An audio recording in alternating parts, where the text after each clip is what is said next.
আমরা সকাল থেকে বিভিন্ন কেন্দ্র ঘুরে দেখেছি এবং এরই পরিপ্রেক্ষিতে আজকে আমরা এই সংবাদ সম্মেলনে যাচ্ছি।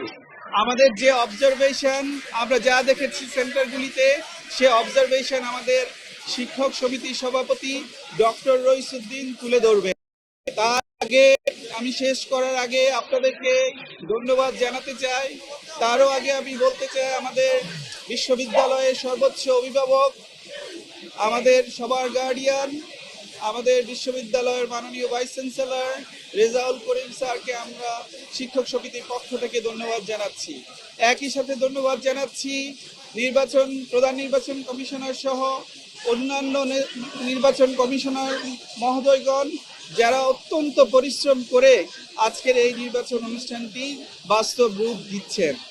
একই সময়ে আমি ধন্যবাদ জানাচ্ছি আমার প্রক্টোরিয়াল টিমকে, একই সময়ে আমি ধন্যবাদ জানাচ্ছি সকল ক্যান্ডিডেটকে। থেকেও সবচেয়ে বড় ধন্যবাদ প্রাপ্য হচ্ছে এই কনকনে ঠান্ডার মধ্যে সকাল থেকে আমাদের যারা ভোট দিতে এসছেন, আমাদের ছাত্রছাত্রীরা, এই ঠান্ডার মধ্যেও তাদের যে সরব উপস্থিতি, তাদের মধ্যে যে আনন্দ উল্লাস দেখা যাচ্ছে, সেটার জন্য তাদেরকেও আমি ধন্যবাদ জানাচ্ছি শিক্ষক সমিতির পক্ষ থেকে। আমরা আশা করছি আমাদের অবজারভেশনগুলি আমরা তুলে ধরব।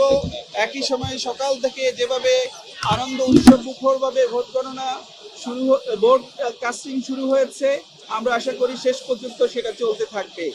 ভোট শেষ হয়ে যাবে আজকের দিনে এবং এরপরে আমরা সবাই জবিয়ান। সো আমরা প্রত্যেকটা স্টেক হোল্ডারকে বলবো, আপনারা সহনশীল আচরণ করেন। আপনারা যেভাবে সকাল থেকে যে ধরনের আচরণ করেছেন, আমরা শেষ পর্যন্ত সেই আচরণ দেখতে চাই। আমরা সারা বাংলাদেশকে একটা মডেল নির্বাচন উপহার দিতে চাই। সো সকাল থেকে আমাদের যা যা অবজারভেশন, সেই অবজারভেশনগুলি এখন আমাদের শিক্ষক সমিতির সভাপতি ডক্টর রইসুদ্দিনকে আমি তুলে ধরতে অনুরোধ করছি।